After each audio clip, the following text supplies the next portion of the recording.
Oh, welcome back to Good Morning Tobago on Tobago Updates. Viewers, now we are switching our conversations and having a chat with Assemblyman for Mason Hall, Moriah, and that is in the form of Mr. Ian Pollard, and who is also the Secretary of Settlements, Public Utilities and Rural Development. Good morning and welcome to you. Good morning, Kandace, and good morning to the constituents of Mason Hall, Moriah and wider viewing audience, the World Wide Web. All right, now for the first part of this conversation, we're just going to get into some of the developments that are happening within the housing sector. And I want to start with what's been happening with disaster funding for those residents that were affected. And I've been told that there's quite a lot of them that are in need and have been in need for quite a while. So give us an idea of just a scope of, first of all, of what is the problem and where we're at in trying to help these people.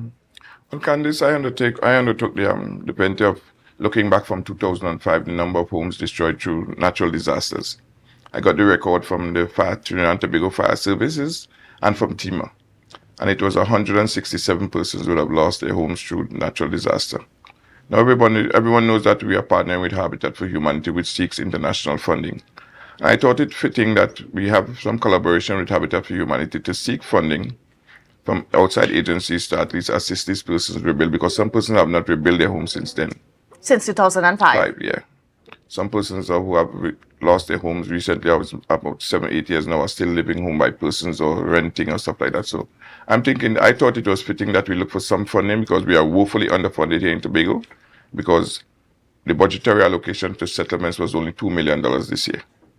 So we decided that we will partner with Habitat for Humanity. Right now, they are writing up the program to seek international funding, to see if we could get some funding to start at least providing materials or actually rebuilding the entire homes for these persons who have lost it through natural disaster.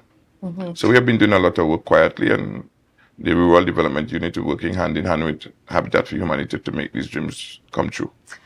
Has any of these residents, have they had any of their homes addressed yet? Has work started at all? Yes, some persons will have started, but there are some persons who would have lingering. Or if you're at a senior age and you lost your home, because there's a home that was recently burned in John Dial in about 2022, that lady is still renting somewhere and nothing has been rebuilt for her. So we're hoping that we could get these funding so that we could actually start our system getting back on their feet. Okay, great. And then, of course, there's, as you mentioned, the Habitat for Humanity. There's also a program in place to deal with roof repair. Yes. What's been going on with that? Well, they're working assiduously of doing a number of roof repairs. They're looking for more funding so they could address that. They're even looking for funding to do floor repairs, because we have some persons who like the flooring replaced. So they're working assiduously with that. Right now, their program started in Speyside, or Charlottesville, I should say, and in Mason Hall, Moriah. So there are a number of homes that have been getting their roof repairs in this cycle before the rainy season comes down. How are these persons chosen? How are they assessed? Oh, well, they send the Rural Development Unit. They usually go out into the communities, engage, they look at what the repairs that they needed. They get the data from the individuals and they send it to Habitat for Humanity, and they do the assessment. They employ Tobago contractors to do these repairs. And then they are just put on a listing based on the funding that is available, because last year they would have put 1.45 million to start the program, and we matched it. So that's about 2.8 million, so we 2.9 million. So that is what is being used to repair a number of homes in. So that's basically about 3 million being spent collaboratively. Yes. And how many people has that covered? Well, so far we have done about 60-something persons, and we still have a number of persons still on the, because we do them in batches of 10, sometimes 12. Then there is a minor roof repair. That repair goes up to $12,000. So if you want a couple of galvanized change, some windows change, so it all depends. But we could only spend this money based on the guidance given by these donors. We can't go outside of the scope. So if you need minor repairs up to $12,000, that is also another program that is undertaken by the Rural Development Unit and Habitat for Humanity. All right, great. Also, we want to implement the rainwater harvesting, because we had discussion with them up to last week, where they will come in and put in the guttering and the water tank and the pump, so that in the dry season that person won't be affected that much. Mm-hmm. basically drawing from some of the things that we used to do a long time ago. Yes, Kandace. All right. Now, I mean, there's a lot more developments happening within the division as we seek to, first of all, address the long list of people that are in need of housing. Now, I mean, for a number of years, we know the number was at 7,500. What is the actual number of people that are in need that are on the books right now that have applied? Well, I think it's more than 7,500 because we recently met with the nurses. They have 150 persons. We met with the Defense Force. We have met with the fire services. And there are other agencies that want to meet with us. But what is happening, we are seeing that because the escalating material costs, because we see cement rose by 7% just about a month ago. So that is taking the costs of the units that we could provide, probably out of the reach of some persons. Up to yesterday, we have the Tobago Urban and Rural Housing Company. The chairman and the deputy chairman and I had a meeting with the chief secretary. So we are coming up with ways that some persons who cannot afford these homes that we find to probably provide them with some lands and they do their construction. Because this year the division is hoping to distribute 125 parcels of lands. And that is separate from the 100 parcels that will be distributed by the chief secretary's office, where we have a collaboration with us, the POSH program, for public servants and contracted workers within the THA.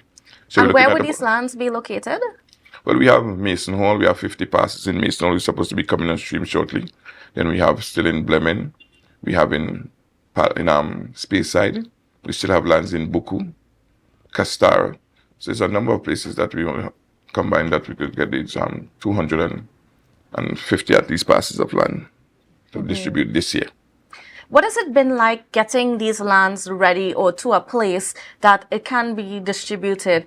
How has the process been? What are the challenges that the division has been facing? Well, when you get, you select the persons, they have to go and make sure that they are capable, they are able to buy, so they have to go and get pre-qualified by the banks, and that takes some time. Sometimes they don't have all the documentation, so it's taking longer, but we are hoping that the process could speed up so that they could be homeowners, they could start something, at least put up something that they could move into as quickly as possible. So those are just some of the challenges the persons getting the documentation that is needed and then see if they qualify. But, lands are only sold at $15 per square foot from the government. So if you buy a 5,000 square feet land, that is 75,000. So we're hoping that much young people could get into the program, at least could construct some home. Due to the direction of the chief secretary, we have intergenerational mortgages. So your children could be co-signers to the whole arrangement, so they could take over the mortgage payment if you pass on, something like that. And how has that program been going? Like, what has been the response that you've been getting from that program? Well, a lot of people is interested in that program because some persons who are capable of constructing a home are probably in their upper 40s, up to 50s. Yes. And if they have their kids, and at least you want to be a beneficiary of the state, at least you join with your mom and your dad. And so we have a number of persons who come on as co-applicant, but it's for the first time because it's common throughout the region that you have intergenerational mortgages. But we are now introducing that back here in Tobago so that at least the children could feel part of that, you own something. And that's something that's really good because especially for people of perhaps my generation and a little bit above me, we've had a lot of challenges in terms of, what the system has been like, even what the market has been like. So it has looked so unachievable to own land. Yes. Well, we even had discussion with the chief secretary about, because, the THA has about 32 estates. And he was saying to the company, we could go look at some of these estates and see what portion we could have to develop these lands and distribute it to persons, because the cost of construction is so high. Yes. So it's better we give the lands to some persons because, as I said, there's not much you could do with $2 million to construct homes in Tobago from the divisional standpoint. So it's persons who are able to purchase piece of these lands at a reduced rate, and then you construct your home. So the company is looking to go out and see some of these areas in Kendall that has, I think it's about 200 acres of land, to see what could be access and what could be easy to construct, and other areas that we have estates on the island.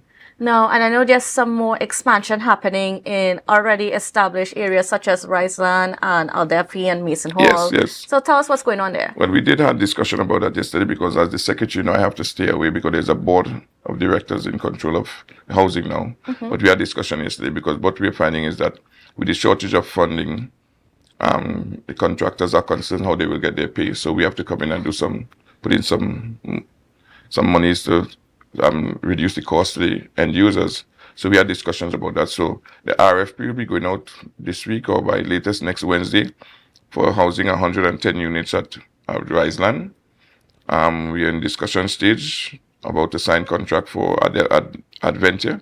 That's 120 units. And then the 50 units in 50 parcels of land in Mason Hall. That RFP is supposed to go out next week also.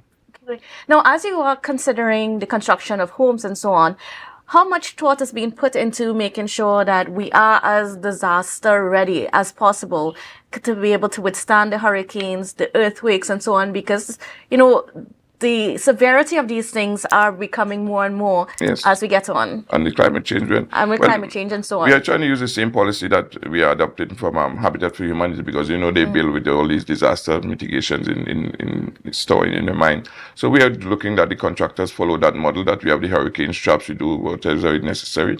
Even though we are using alternative materials, they must be able to withstand the category storm or hurricane or earthquake, whatever it is. So those are the things we are bringing to the island. We're not just going to just construct any flimsy, flabsy, any home. It must be the resistance to earthquake or any other natural disaster.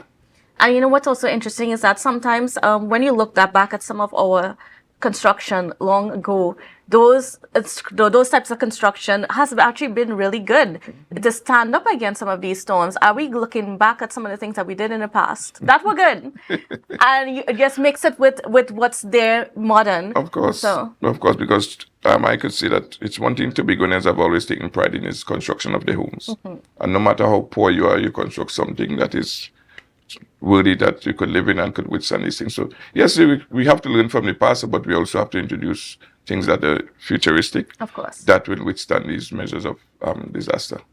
All right, great. And what is the process like for persons that are wanting to apply for land and so on? And I know this is a conversation that we always have, but we need to keep having because people are always asking the questions. How can they apply? How can they be on the list so that they can be chosen? Well, as I always say when I'm on the program, you have to first come and get your form from the division or any of the constituency office of 15 assemblymen.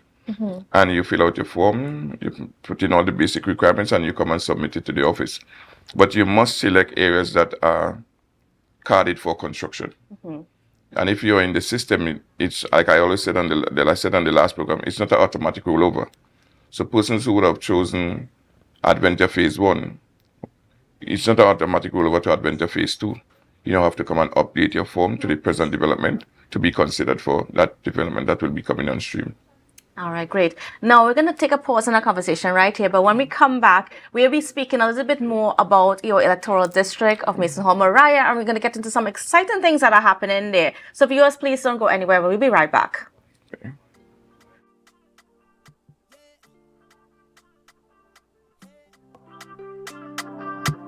Tobago updates.